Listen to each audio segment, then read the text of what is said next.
Hello and welcome to On the Record. I'm your host, Jerome Sawyer. 3 weeks into the hurricane recovery, and the Prime Minister announces the formation of a new ministry specifically for hurricane recovery and disaster preparedness.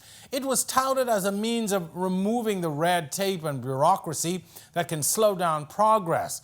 Critics called it a mistake, in fact, calling it another layer to an already slow recovery. On this edition of On the Record, we talk to the new minister appointed, Minister of State for Disaster Preparedness and Recovery, Iram Lewis. I'm your host, Jerome Sawyer. Our discussion begins on the other side of this break.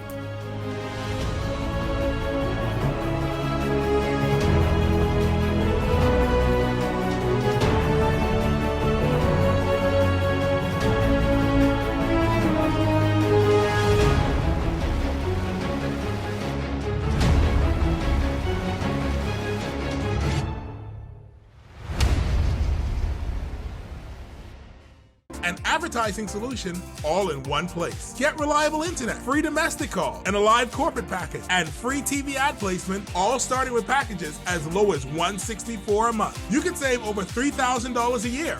Just call 601-8911. That's 601-8911. And ask for Business in a Box from Cable Bahamas Business Solutions. Terms and conditions apply. During a hurricane, intense winds and rains are not the main cause of window and door damage. The most serious threat to your family is flying debris. The official hurricane season runs from June 1st to November 30th, but hurricanes are being known to form in other months. We Bayou Cell is this region's #1 supplier of high-impact windows and doors, located at number 163 Robinson Road. Call us at 324-6427 or 677-2856. Come and see us today.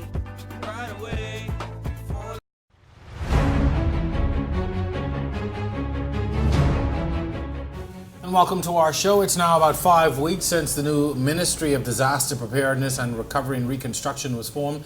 The Prime Minister says it will help to focus and coordinate the national response to Hurricane Dorian. It will function similar to the Public Hospitals Authority and operate out of the office of the Prime Minister. My guest tonight is the Minister of State responsible for this new ministry, Iram Lewis, who is also the MP for Central Grand Bahama. Welcome to the show. First time on, glad to have you. Thank you, Jerome. It's been a long time. We've been trying to get you on, but you've been busy. I understand, yes, and it's indeed a pleasure to be here. We have a lot to talk about. I want to, first of all, put this whole ministry into context. From the moment it was announced, the Prime Minister made it clear what he wanted it to do. So let's talk about really what this new ministry is supposed to do. And he mentioned it being similar to the Public Hospitals Authority. So begin to put that into context for us so we understand what this ministry is supposed to do. First of all, let me say publicly how much I appreciate the fact that the Prime Minister has selected me to head this new ministry, and the ministry is called the Ministry for Disaster Preparedness, Management and Reconstruction. And I am an architect by trade. So his notion is that during the reconstruction phase, particularly, the language of all those who would be involved in the reconstruction phase is a language that you speak. You're a professional in that arena, so who better in cabinet or in parliament to create a dialogue and to understand and to move the country along on the right path than you. Now, the ministry itself will have two components. There'll be one side of disaster preparedness, where NEMA will be a department. NEMA will remain as a department of this ministry. And of course, there's the Reconstruction Ministry. And the strength of that ministry is that there will be an authority, a reconstruction authority, and the intention of having that authority is to eliminate all of the bureaucratic layers. The authorities will have subcommittees of persons in the affected zones who can make decisions on the spot. We will be able to mobilize financial assistance, mobilize physical assistance without having to go through all of the regular red taping. So it allows us to respond better and to bring relief in a more timely manner. So the big question raised even from the very beginning is how will NEMA fit into all of this? If NEMA is now its own sort of organ that's operating, will it not be some duplication now that you have a whole ministry doing what NEMA seemingly should be doing? But let me first of all say, putting the plug for NEMA, because NEMA has been unfairly criticized, and in some instances, it's almost like a bad name around town. But under the circumstances, Dorian was something that we really couldn't prepare for. No one in this world knew what to expect. We went to bed with a Category 2, and you woke up with a Category 5, a superstorm overnight. NEMA did the best that they could have done under the circumstances over here in terms of, because of the limited capacity. In Grand Bahama, we only had one employee of NEMA. However, immediately our EOC partnered with NEMA, and of course we were able to strengthen and make our response better. NEMA will continue because they are, in terms of preparation, mitigating any unforeseen or anything that may have happened in the past. NEMA being a part of SEDEMA, the Caribbean Disaster Emergency Agency, has their mandate. And there's no way we can just disband NEMA. It serves a purpose, but it will not be an entity on its own. So with respect to early response, with respect to preparation, getting the word out, early response and Recovery 1, that'll be NEMA. Now we're transferring over into Recovery 2, getting persons out of shelter, putting them into their homes, talking about building resilience, reconstruction. Then the authority will take over. So there's a smooth flow from NEMA's function into the authority's function, but the two have to work seamlessly together. Are we still in Recovery 1 or Recovery 2 at this stage? We are. It's a crossover right now. We're going into Recovery 2. Persons are now interested in getting into dwelling places as opposed to being in the shelter. And rightfully so. Yeah, and of course, you move in in a shelter, you're not comfortable there. You may have left your home in Abaco or Eastern Grand Bahama or northern side of Grand Bahama. You're living with a relative, with a family member who was only the husband, the wife, and maybe 2 kids. Now you have 10 in the house. They may welcome you there for the first week or 2, but after a while it becomes overbearing. You want to get out. Yeah, unbearable. Mm-hmm. Yes. So again, we are now going into the phase where we are providing temporary housing. We're doing that in Abaco as well as in Grand Bahama, where persons will be able to live comfortably until we can reconstruct their homes. But NEMA will continue in its current operations as well. I mean, there's so many things that are being channeled through NEMA. Will that continue as well? Yeah, a lot of it will continue. We're receiving goods, with staging of goods, with distribution of goods. However, we are now comfortable with the amount of immediate relief supplies, food, water, clothing items. They are pretty much under control.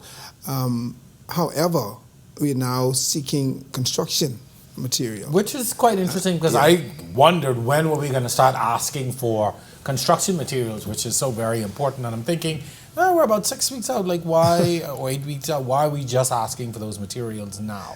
Let me tell you, we're not just asking for the materials now.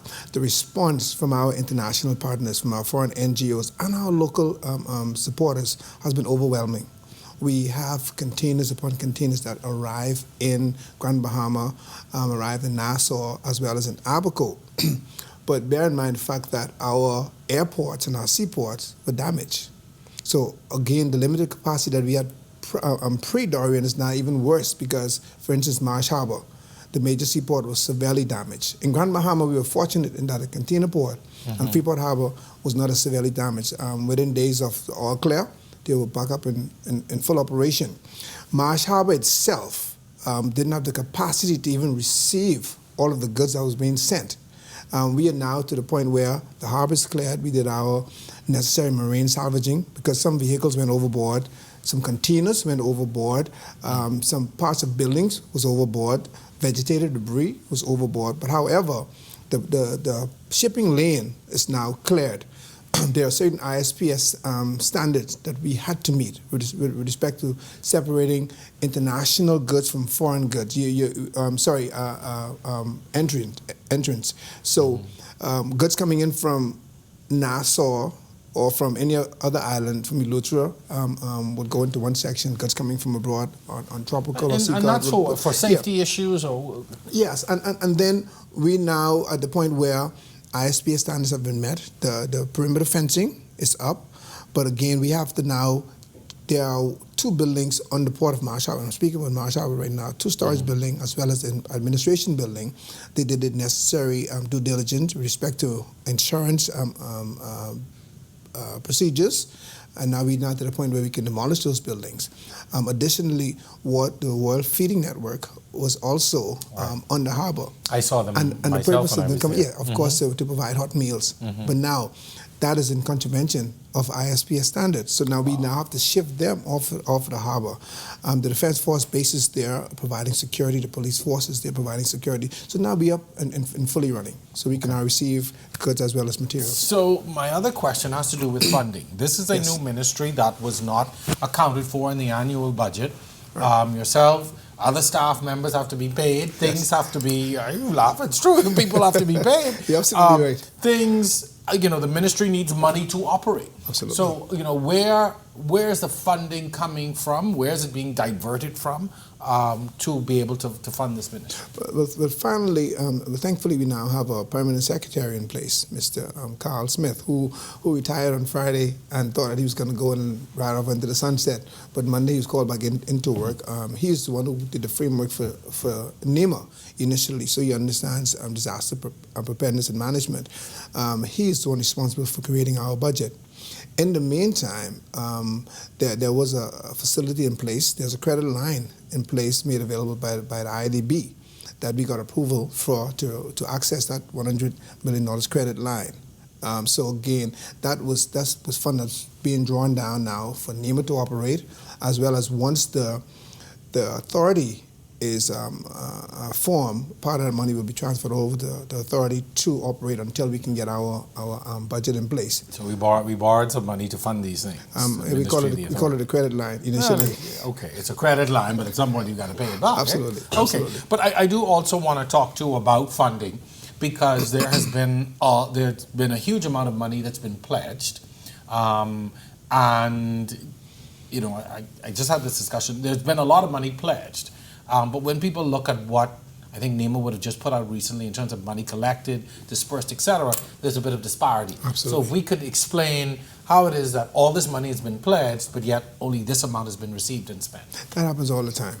Persons, I guess, being all emotional immediately after the disaster, they will get on the phone, whether it's by a telethon or it could be just a note, making serious pledges. And the persons who are to receive those pledges, you put yourself in a happy state. But oftentimes, persons don't carry through on all of their pledges, or it may come at a later time. We are hoping that all the pledges would, at the end of the day, come through with their promise. As it stands now, we got less than just over 7 million, and which is substantially lower than we expected at this point. So now we have to manage it, and we have to now prioritize. In terms of getting our seaports up and running, priority.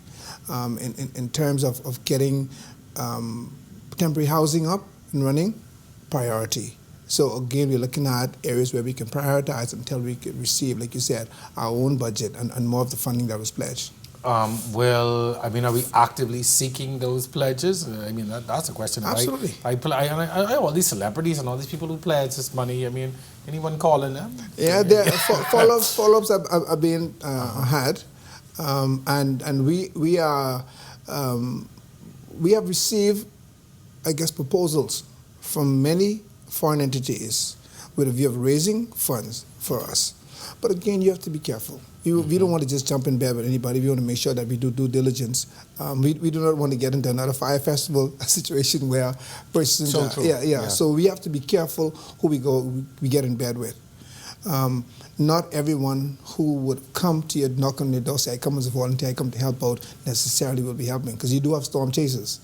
Like you have ambulance chasers and so forth in the States. So we are responsible for protecting the public purse and for receiving it on behalf of the public. So we have to be careful, and we hope that at the end of the day we can partner with reputable organizations who would bring the money in, and we'll, of course, account for it properly. What's interesting is I always say to people that just because we're in a disaster doesn't mean that other people aren't using it as an opportunity. Oh, yeah, absolutely. Yeah. Yes. It's using it as an opportunity. So we have to be responsible. We have to approach all of these entities with caution to ensure that we pick the right persons to pair ourselves with. One of the things you mentioned was the, as we get into the second phase now, into the reconstruction, this authority will be made up by a board, correct? Yes. Has that board been appointed? Are you able to say who's on it at this point? We are just now putting the structure in place. We know that the board will be professionals from the private sector. There will be some persons in the ministry, of course, seconded from other ministries, and we'll have representatives from ministries like the Ministry of Works,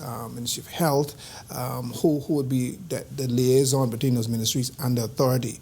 However, the board itself will be run by persons from the private sector with professional qualifications, architects, engineers, bankers, who can be more responsive. They know exactly what they're talking about because it's a part of their profession. The board will then have subcommittees. For instance, there are areas of Green Turtle Key that are severely damaged. So there will be a subcommittee in Green Turtle Key where a person from that community will be a part of a subcommittee of the authority. Just they're on the ground.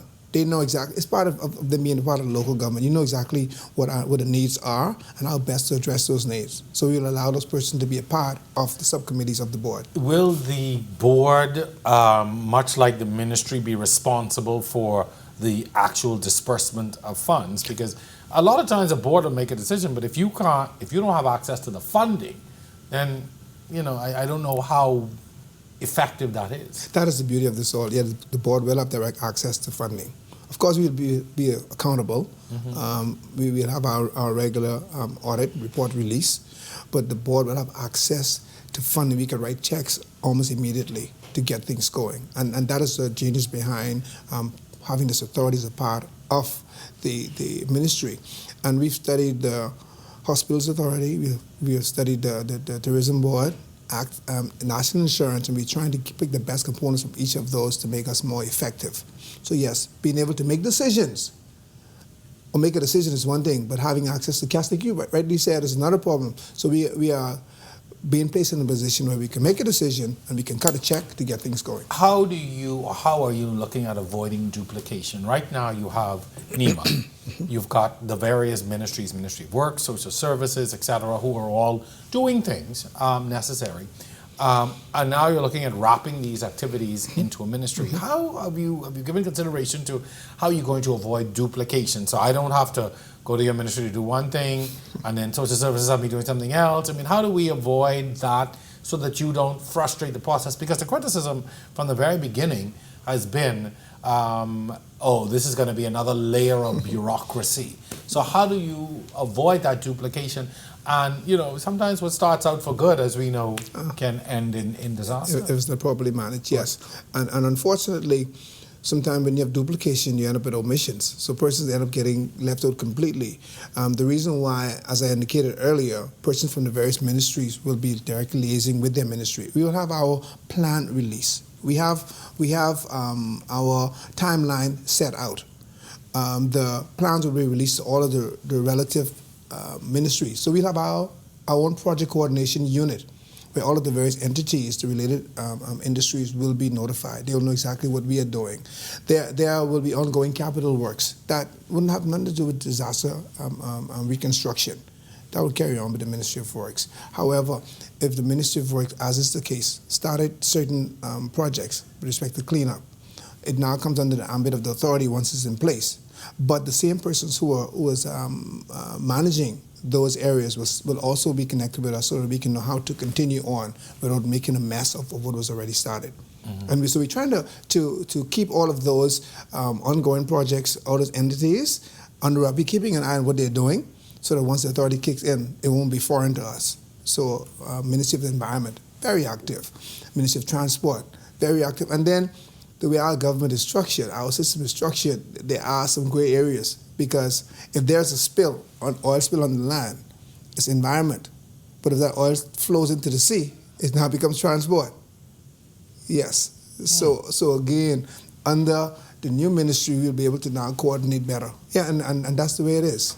On land is environment. Once it hits the water, even if it's something that flew up the land, a boat is under the water, it may have oil that will mess up the seabed, but it now becomes the responsibility of the Ministry of Transport. Interesting. I learned something new there. We have a lot more to talk about. We're going to take a a break in our discussion. When we come back, I really want to focus a little bit more on some of the planned works that you have. Stay with us. We'll be back with more right after this.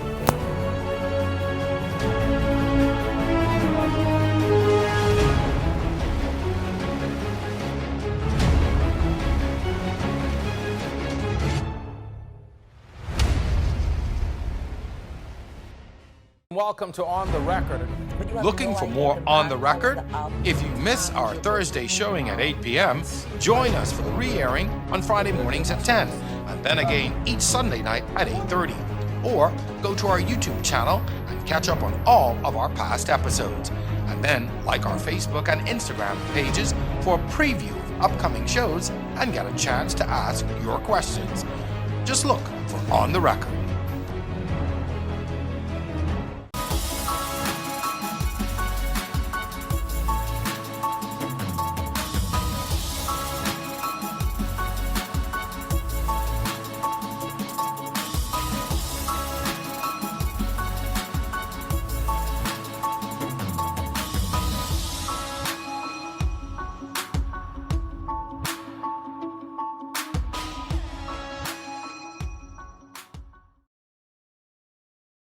This portion of On the Record brought to you by Generali, your employee benefits solutions provider.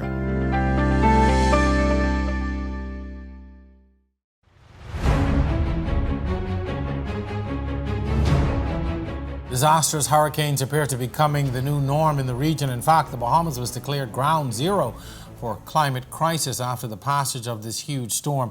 It is clear that more must be done to make sure that we are equipped and ready. A 5-week-old ministry has been tasked with disaster preparedness, recovery and reconstruction. International agencies are sending supplies, equipment and manpower, while others are pledging financial support. The ministry and minister responsible of keeping track of all of this, especially the all-important financial accounting, is my guest tonight. The Minister of State responsible for that new ministry, Iram Lewis, is with me. So we touched a little bit about the sort of financial aspect of this, but one of the key concerns that people have, particularly when a disaster happens and people begin to pledge support, etc., is the accountability of all of that. And we know that even in past hurricanes, there have been questions raised about where money went, where supplies went. People, as you know, in Grand Bahama say they have yet to receive aid from Francis and Jean. Yes. How are you now, looking at all of this and determining who will get what and when the needs are so great? We understand that there's a certain level of mistrust with persons making donations, particularly if they have certain projects earmarked for their donations.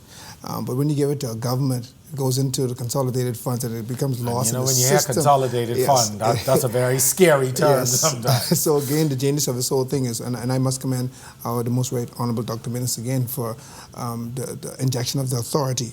Funds will go into the authority, which will be like a private sector management system. And persons will not have they have less of an issue giving money to an authority as opposed to going into the government consolidated funds. And that fund will be managed again by professionals. What happened in 2004, the Cayman Islands was devastated. And what they did, they started a trust fund that was managed by professional bankers, by the private sector. They in turn made a determination as to what amount of money was to be given to the homeowners. And of course, if a homeowner were to come and apply for or qualify for $5,000, that fund itself would be dispersed directly from the housing foundation, from the foundation itself, directly to the contractor or to the companies where the materials will be bought from. If during the course of the construction, if they found out that, hey, we didn't need 5, we need an additional 3, they can now go back to the system and reapply. So similarly, we are also starting a commission in the Bahamas, a fund that was announced in Parliament the other day, where we'll make an initial injection of $10 million. That fund will again be managed by a professional organization. We know we have 4 categories right now of damage. We have either completely destroyed, severely damaged, minimal damage, critically damaged, just minimal damage. And the range so far is like 2,500. The second tier is 5,000. The third tier is 7,500. And of course, the final tier is 10,000. We, however, made it clear to the public that we are not able to build the entire house back. No one in the world could do it. The United States can't even afford to build homes back for their resident citizens. Cayman Islands, since 2004, they're still rebuilding. But again, the commission is ongoing. Is ongoing. So funds are still pouring in, and persons who, at the end of the day, it might be sufficient to rebuild. But it's managed by a private entity, and that's exactly what we're doing here. So we're going to mirror that setup from the Cayman Islands. We're going to mirror that and tweak it to make it even better, suited here. So economies of scale in the Bahamas, we have different islands. Cayman have less islands than we do have. So we'll use economies of scale, and based on the level of damage, we'll now make a determination as to how much. But it will be taken out of the hands of government. It'll be run by a private sector. That's good news. Government is not always very good at business. Yes. And doing things like that, and raises a lot of questions. I guess, and you've given the range, and I would have discussed this previously with John Michael Clark when he was here. He gave us those numbers. 10,000 is not a lot of money if my house has been destroyed. Right. That's maybe the foundation and a few other things. How are you going to determine who all gets them? And it's anyone who shows up with that, or because there are people who have insurance who may be covered, but is that for everyone, or is it just for those who have no insurance? Those who have no insurance, and also, if you have insurance, but if your household income is less than $23,400 per annum, then you still qualify. Okay. And of course, 10,000. Obviously, if you lose your home, that's the least we can do. So automatically, those person would have qualified for the highest amount. And of course, we step right down the ladder. But yes. Is that it for assistance? I mean, is that the best that people can hope for? No. Again, with materials coming in, being donated, we also have a matrix where, as it now stands, we have those 4 categories of damage. We now need to get more in detail, more in depth, in terms of you have your severely damaged. What does that mean? All right, you need 20 sheets of plywood. You need 10 sheets of sheetrock. So again, that will give us a better handle on how to cater to the needs of the individual.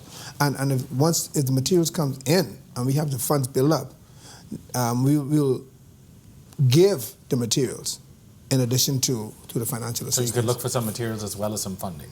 Mm-hmm. Okay. Absolutely. While all of this is happening, people have been screaming that nothing has happened. There's no progress. We don't know what's going on. We're living, some people go to hell on earth every day. My house is destroyed. What message is going out to people to let them know, or is there a message going out to say to people, help is on the way. We are doing this. We are doing these things. Is that happening? And if so, what are the channels? How are you communicating to people to tell them, hey, you have no house, but we're going to do something for you? We as government, or as government, has been very poor at managing our public relation side. Getting the message out there the way it should has not been happening. That's where persons with your expertise will now come in. But no, a lot has happened. There was certain legislation that we had to put in place with respect to setting the funds aside, getting our seaport and our airports up and running to be able to receive the goods. Our first response, getting food and water out. The distribution centers are all over the island of Grand Bahama. Abaco is more limited, but we have them in certain zones where the persons from the various communities can access them. We've identified persons in the community who have no vehicles. They have been destroyed. We have identified amputees, persons who cannot move around, and we are having goods and supplies delivered to them. So, and again, it is unfair, like I said about NEMA earlier, to say nothing is happening. Our first response with respect to cleanup, we deliberately picked the shanty towns. The reason being is that I've seen that myself. Yes, and really believe that that's where the most of our casualties would have taken place. So even to clean up in those areas, we can rush in there with machinery and just push everything into a pile. We had to There take are bodies in there. bodies in there, and we have been finding them. So we have layers. We have to take a layer approach. You take off a layer, examine, take off a second layer. If you find remains, protocols in place to call the police, call in the undertakers, do what they have to do, and then we continue. With respect to getting the goods in, like I said earlier, we have to make sure that the airport is up and running. Marshall Airport should be up and fully running next week. TSA was in there early last week. They did their inspection. They gave their punch list as to what we must do. And in fact, I just left Abaco a few hours ago doing my final inspection at the airport. And I'm happy to say that based on what I've seen and in conversation with NAD manager Milo Butler, the Civil Aviation Department, Arjun Cargill, Jack on the ground in Abaco and the rest of their team, I'm confident that by next week, they'll be up and running in Abaco. To receive commercial flights, Grand Bahama is another story. Right.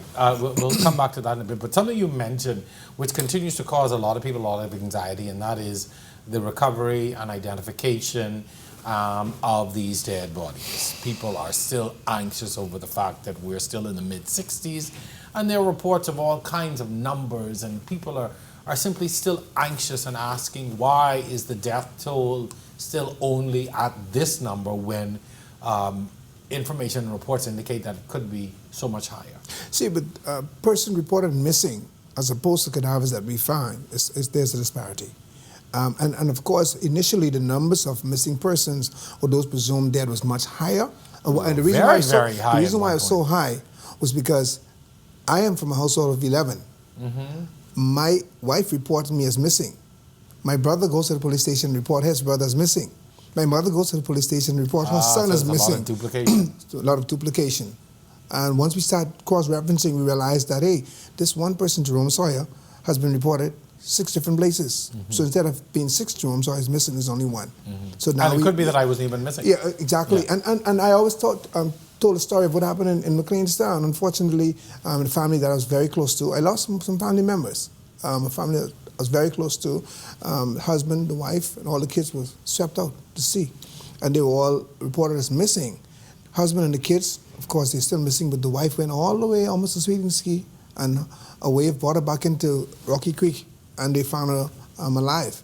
So initially she was reported missing, but now, she's here with us. You can we say with confidence then that you have in your possessions, I think it's 65 bodies? It's about 69 now. 69 bodies. You have 69 bodies accounted for. Yes. That's it. Yes, so far, yeah. There's no 40-foot containers of bodies that we have hidden anywhere. There's no mass burial. Why would we do such? And why would we have bodies and have numbers and hide it from the general public? What good is that going to serve us? We can only report what we have documented. We received 69 bodies, DNA, the relevant DNA samples have been taken. Family members have been coming in to identify it. There's a cutoff date, and I'm not sure I can remember exactly the date that Dr. Sands spoke to, working along with the police department and with the undertakers. But once that cutoff date is confirmed, they will be able to at least give those the rest of the cadavers out for burial. So they will release them. Okay. Absolutely, and there are strategies. Even if we have to bury them, there will be certain tags that you put markers where we place them. So at some point, if we need to exhume. So we still don't know who all 69 people are. No, some of those were unidentified, and as you can tell, there were persons in our community who had no identity, who just was here. Yeah. And so it's difficult to really identify them because in some instances no one will report them because they had no, I guess not the right documents to be able to register, if you understand. Yeah, what I mean. I've said that a lot, over and over, that a lot of times we have undocumented people in our country. Yeah, and one of the things that we're asking persons out there, and I saw a video the other day that was very disturbing, where they was cleaning up and some very insensitive individuals pulled out their camera and they recorded the remains of two persons close up. Our protocol dictates that no pictures, no cameras, no videotaping at any of those sites. Because, of course, one of the bodies that I saw had clothes on it. The family member or his family member could have identified that. Yeah, and it's wrong. So we're asking our people to be a little more sensitive be more I understanding. hope you fired the person when you found them all. Oh yeah, and we are actively investigating that video. I hope so. Yes. So we're going to take a quick break. Stay with us. We're going to talk a little bit more about assessment and relief efforts on the other side of this break. Stay with us.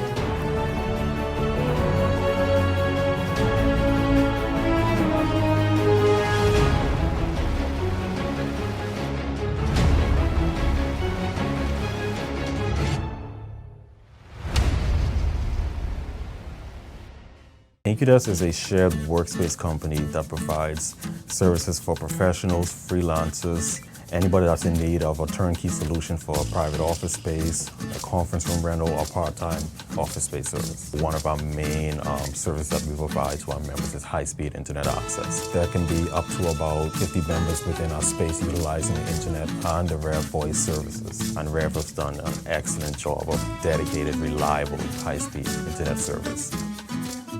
You know, Matt, where in the world is Matt Lauer? Where in the world is Ellison Greenslade? And so these about the low value of cottage in Atlanta. So we can talk about More on the record tonight, the government's purchase of the Grand Lukine is a hot subject in the news. We're going to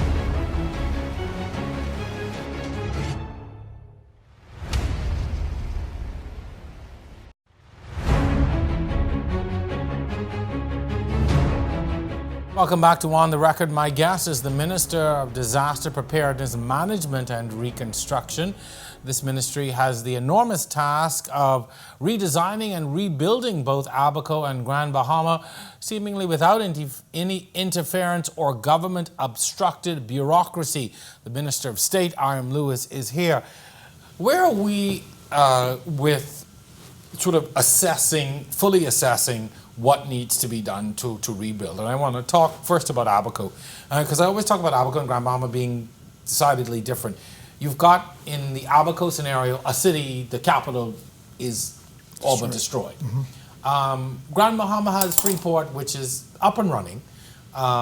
Most services have been restored. Life, for the most part, in terms of commerce and other things, things are happening in Freeport, so it's a little different. Let's talk a little bit about Abaco first, and in terms of where we are with getting that up and running, and what kinds of essential services are coming back, and are there any real timelines in place for getting particularly utilities back up? Well, by November 3rd, we expect by this weekend, a lot of the power will be up in Keys, for instance, Man of War, certain areas of Spring City. We're moving north now with BPL. So we're energizing as we go. A lot of power of the poles are there. They are being erected by BPL in partnership with our Caribbean disaster response team. So we're moving as fast as we can. We do have challenges that we have to, of course, address, but we're moving as fast as we can. With respect to the overall plan, we had to put ourselves in a position to be able to receive goods and services and people. Of course, you need workers to be back in place. We need government's essential services to be up and running. A lot of the accommodations was destroyed. We were able to secure 100 RVs. We will have about 60 of them stationed at the government compound in Marsh Harbor, where persons from Customs Department can live, Immigration Department can live, Inland Revenue can live, National Insurance can live and work from, and in some instances even persons from the airport, personnel can also reside in those areas. So you're putting government employees in housing. You must get government up and running, and and as I noted yesterday and this morning, the utility companies on the ground, putting in the water supply system, the drainage sewer system. We have gotten a generator on site to power up those units. So again, government should be up and fully running by Monday. With respect to the airport, there will be a dry run on Monday. I went through this morning and did an inspection. The conveyor belt system, this is Marsh Harbor, from the international section, is working. Customs Immigration Department is ready to go. So we'll do a dry run on Monday to ensure that everything is in place. With respect to meeting all of the TSA standards, we have fencing coming in to Abaco from probably get them from another government authority, probably the NSA, of the capacity to give us all that we need, some 600 linear feet of fencing. And TSA, Homeland Security, ICAO has agreed that that will suffice until we can get some 21,000 linear feet of fencing around the Marsh Harbor Airport. So the thing is, yes, the capital, Marsh Harbor, was destroyed, but essential services will be up and running faster in Marsh Harbor, all of it, than in Grand Bahama. Why is that? Reason being, the Marsh Harbor, like I said earlier, the seaport is up and running now, fully certified by ISPS requirements. The airport will be approved by TSA and the relevant aviation authorities. In Grand Bahama, the only international airport that we had is totally destroyed. Totally destroyed. There aren't any commercial flights coming in or leaving from Grand Bahama. We cannot. We lost our ability to have pre-clearance because the airport is destroyed. Now, again, that's owned not by government. That's international commercial? Yeah, but international. domestic? Yes, okay. International commercial. So again, that is not a government entity. That's owned by a private sector. So we, as a government, now pushing them to. Or we So get what's the status of that? I mean, respect. you say it's owned by a private entity, but Plans are underway. It's not moving as fast as we would have liked it to move. The airport is shared. The ownership is shared between Hutchinson and the Grand Bahama Port Authority. So we so recognize who's dragging their feet? The port or Hutchinson? Well, that entity, I'll say, because it's all together. We're hoping that in short order their plans will be released to us as to how we're going to get that airport up and running, because that is critical. That is very essential to the mere survival of Freeport, not only for the reconstruction, but the survival, the city itself, infrastructure.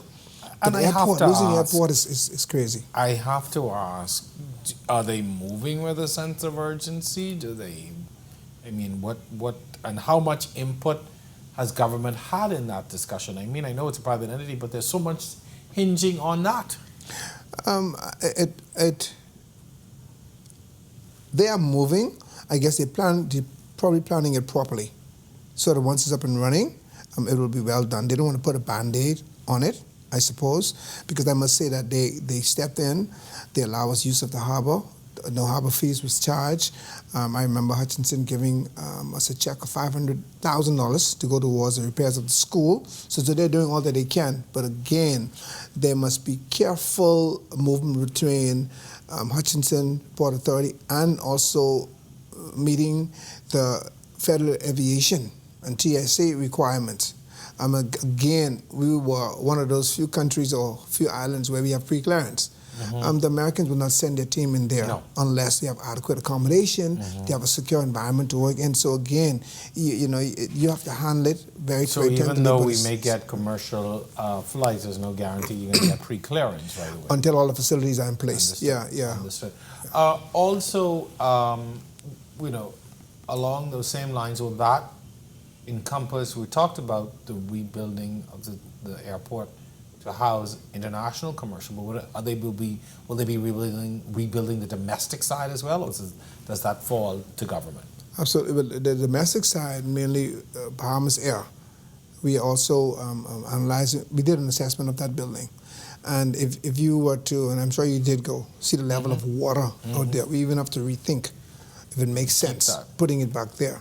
And there's an old Volkswagen building across the road that they will use as their ticketing and entry facilities. So that will ease some of the pressure off. But we have to really reconsider: is that the best location to put your only international airport? Because Dorian, well, not Dorian itself will come, but there will be more superstorms. But and this isn't the first time we've lost that airport in Grand Bahama. I remember the old domestic section was lost, I think, in Francis or Jean or one of those. And so is some thought being given to moving the whole airport? We have to seriously consider that. Wow. Have to seriously consider it. Unfortunately, the runway is second to none. Beautiful runway, beautiful facility, but it sits in a basin. You could argue that perhaps we should put a levee along the north side, the north shoreline, to prevent flooding. We could perhaps sink more deep wells, but the water table is right there. I do not believe it is the best location for an airport with my professional training as an architect, and also with a minor in civil engineering. That's a tough decision. Yeah, it's a very tough. It's expensive. decision. That's what I mean about financially tough. Very expensive decision, but there are alternatives. We had an airport on the eastern side of Grand Bahama. There was Jactar, of course. Jactar is an option, and there's a private runway there, and there's the ability to extend that runway. That has to be considered. There's a harbor there, so having the airport and the seaport in West End, they are port of entries. That's a plus, but we also have to now look at the eastern side. Where there was an eastern? Yeah, there's a missile base. American had an airport up there, yes. and that runway is over 8,000 feet. That was able to land any transatlantic flight. In fact, the U.S. Armed Forces NASA used that to land one of their aircraft coming out of space back in the day, and they had a major tracking station up there. So perhaps we need to consider the logistics of having that as an option, also.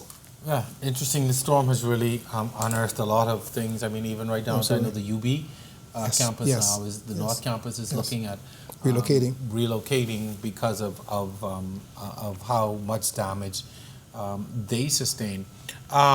In terms of, and this again has to do with both. Well, before we get to that, I'm sorry. RAN Memorial. I know that the Prime Minister has said that the RAN will be rebuilt. Any timelines on when that will happen? Dr. Sands and the Prime Minister, they have been working with international partners. We must say thank you, a special thank you to Samaritans First. Yes. They jump in there from day one, and they're providing medical services, as well as some of our other NGOs. I must say hats off again and thank you to Dr. Myron Roll and his team. They came into Grand Bahama. He took the clinic at High Rock, and he was in there in the tent sweating. I was joking around, saying, remind me of the movie MASH, where we had a tent set up, but of course they provided essential services, and persons were happy to go there and get treated. We know that we cannot, we're going into the cool part of the season now, and it is getting to the point now where we need a more resilient building. And best efforts are being made by the Minister and the Prime Minister and other agencies to see how we can partner with, do it locally through the Public Hospitals Authority, as well as we're talking to foreign partners with a view of bringing in a more resilient building. But again... A temporary building or building a permanent structure? We have to build a permanent structure. The RAN Memorial Hospital is not totally useless. There are still... No, sorry, I meant like in High Rock. Are you looking at doing a temporary... In High Rock, yes. Mm-hmm. The Ministry of Health, they have created certain zones where they'll be putting major clinics in to better serve the population. Because, Grand Bahama is not one city. It's not just Freeport. It's spread out. And spread out and far distances. Far distances. Almost 90 miles between McLeanstown and West End. And it's not just a straight road. Yeah. You have to go through communities. So again, they are creating zones where they put major clinics to better serve the people. But we do need, I do believe, another 1 or 2 hospitals outside of the RAN Memorial Hospital, because... So, do you think the RAN will be rebuilt on the current site? Are you looking to utilize what is there and just build upon that, or looking at a whole different site? Because it still serves the purpose. There's still some use to it. I don't object to it being restored, at least for the immediate use, to serve our immediate needs. But then we do need another hospital or hospitals at a different location on more higher ground. We need to find a rich area. And we do have elevated properties in Grand Bahama where that can happen. A lot of areas sustained no damage. Absolutely. In the storm, and that was interesting, some of those areas. I want to get to, before we go to the break, today, in the media, it announced that Abaco, Grand Bahama are VAT-free zones. That a lot of people were calling for that for a long time. So tell us how that's going to work, and what are the financial implications of that? Relief is needed. Obviously, we aren't able to put monies in the pocket directly to all of our citizenry, our private citizens, our business sector, but in order to give them a shot in the arm, to give them a boost, we have eliminated the VAT. Aspect of taxing. That's on everything. on everything, yes, for a specified period of time. In the first instance, the exigency order is still in place. Right. So a person can still receive goods under that order. That is up for expiration at the end of the year, with a view of us reviewing that. So just quickly, exigency allows people to import items without duties, taxes. Right. So on top of that now, there is It's a the VAT-free zone in both of these islands. In Grand Bahama and Abaco. And that's going to be a major shot in the arm for homeowners, for business operators. There's been zero billing on business license. Persons who want to go into new business right now, they're guaranteed to get their license within 2 days. Provisional license within 2 days to get them up and running, because commerce is necessary to get these islands up and running. And the small mom and pop shops, the small businesses is what's going to get the economic engine turning faster. Because it's easier to get a small supermarket going than it is to get a Bahama. So we focus on getting those small business and pockets up and running. And when the big boys come along, we will have some level of balance. I gotta ask this, and I hope it doesn't come off as being insensitive, but you're talking about losing revenue from VAT in the second and third largest economies. Yeah. That's going to have some financial implications. Absolutely. It's going to have some financial implications, but as a government, what can we do? We will have to suffer those blows, take those blows with respect to our national deficit. It will affect that. But at the end of the day, we have to now invest in our people, because the fastest way for them to get up and running is for us to do it ourselves. Unlike in the Cayman Islands, when they got hit, and I'm consistently using them as an example, they put their foundation in place to help their citizens, but also bear in mind the fact that they had a mother country, they had an umbrella organization that they could have gone to. In the Bahamas, we are independent. We don't have nobody to call on. Yeah, we have no one to call on. Yeah. And unfortunately, we have gotten great cooperation from our international organizations. But at the end of the day, we are an independent nation. We are responsible for getting the economy going. We have to put into our people to ensure that they're up and running. And the sooner they are able to get up and running, the better it is for the whole country to start moving. Makes good sense, and that's what you do when you're on your own. Our final segment is still to come. You're watching On the Record. Stay with us. We're back right after this.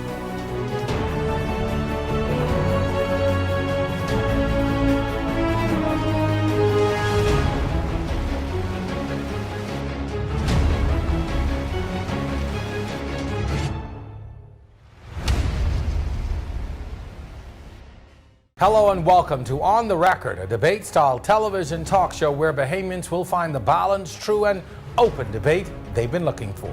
And the icon goes to On the Record. On the Record was born out of a desire to do something different. What we do every day helps our country, it helps our society, it helps to shape the views and opinions. Listen, what is more dangerous? Gentlemen, we've got to move very quickly. Let's wrap up. It's all On the Record. I'm your host, Jerome Sawyer. Our discussion begins on the other side of this break.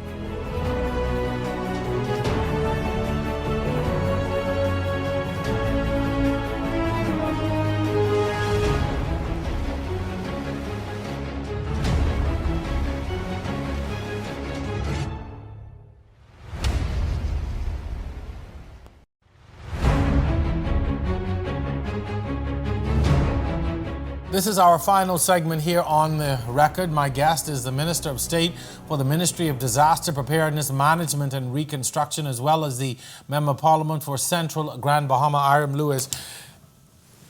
We've got 1 more month until the end of the hurricane season. Yes. Then we've got a 6-month break. But come June 1st, 2020, here we go again. We are back in the hurricane season.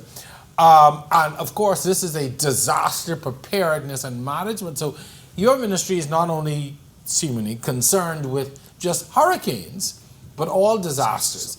And so while obviously this is going to take a huge amount of focus and attention, what is being put in place to deal with the impending disasters and the things that are going to happen?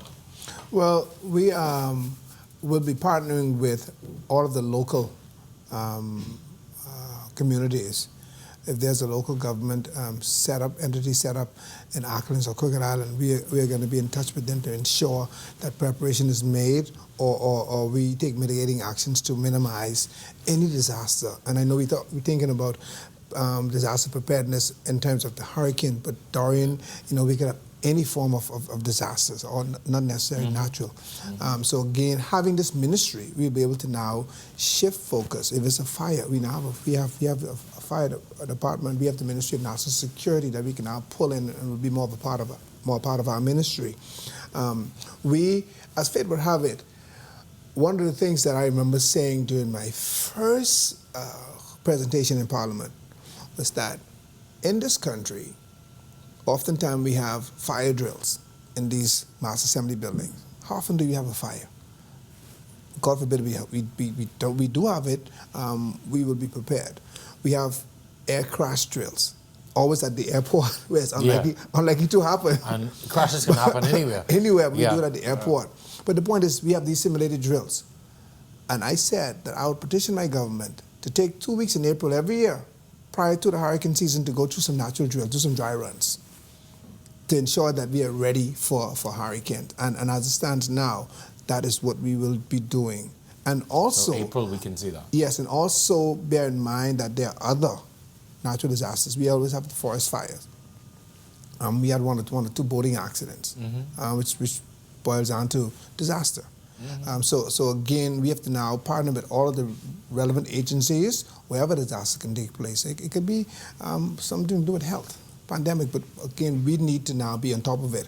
But the good thing is we have a ministry dedicated, and the genius of this all is having that authority, with the authority to act right away, to be able to cut checks and to mobilize action right away. And this is my final question. Is the work that you are doing retroactive? And by that I mean you look at, for instance, a Ragged Island, you look at other areas that have still not gotten the relief years after a hurricane or a disaster has passed. Are you looking, is your ministry charged with looking at those things that would have happened prior to your formation? We have to. Systems are in place. Ragged Island got approval. The Green City is not dead. Action is being taken place now to put the necessary infrastructure in place to receive. So they can look for they can look for something that they were just. Absolutely, the Green Island is not dead, and unfortunately we are hoping to get away from the political sensationalization. A lot of that's going to happen, but we have to remain focused. We know we have to build resilience. We have to build capacity. We have to put in some seawalls. We have to elevate some domes along our shoreline. Some of our roadways need to be elevated. We need to strengthen our building code. We need to reinforce our building code. There's a lot of work to take place, to happen. And today we're looking at Grand Bahama and Abaco. We're looking at Dorian. There are other islands that could be affected. There will be more superstorms. So we now, the good thing is that we have now a dedicated ministry with a pending dedicated authority, to act right away with no financial restrictions, without the bureaucratic layers. And I always remind people that Hurricane Michelle, 2001 I think it was a November hurricane. Yes. So we are still not out of the woods. Iram Lewis, thank you for coming on and talking to us tonight. I have to tell you that from the day he received this appointment, we have been trying to get him on this show. I know you've been very busy, and the Prime Minister's had you busy, and I sent a couple of messages to the Prime Minister to see if I can get you on this show, we can free you up. But thank you for coming and talking to us. It's important that we continue to get information. Yes. This is a long haul. This is not you're an athlete, so you know this is not a sprint. Yes. This is a marathon for us. And you mentioned it here earlier that government has not been doing a good enough job in its PR, in talking about what's happening and what's being done. And it's important that those of us in New Providence and in other parts of the country, but particularly in New Providence, that we have to remember that even though life for us has gotten back to normal, it's far from normal on the other islands. And we have to keep this, those of us in the media, we have to keep this front and center. Absolutely. We have to keep you all accountable. And you all have to continue to tell us what is happening, what's needed, and sort of where we're going with all of this. Because, I always say in a disaster, we are just one nation, one set of people. And so we are going to be on this for as long as it takes. And I encourage, good luck in what you're doing. And we're going to be here to, pardon? And plenty prayers. Yeah.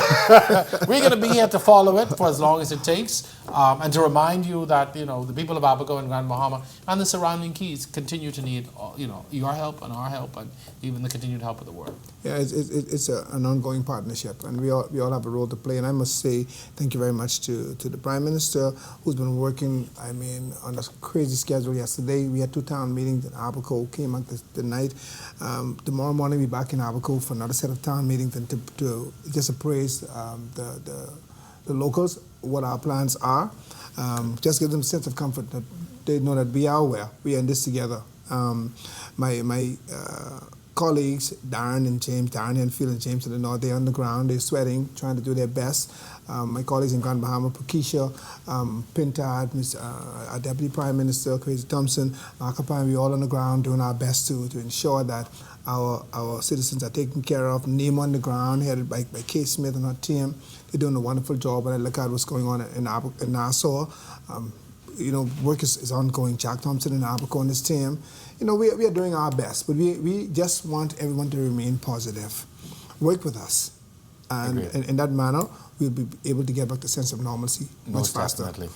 Thank you very much, sir. I appreciate you coming on. Best of luck to you. We'll be here to, keep your feet to the fire. And remind you of what's to be done. Thank you very much.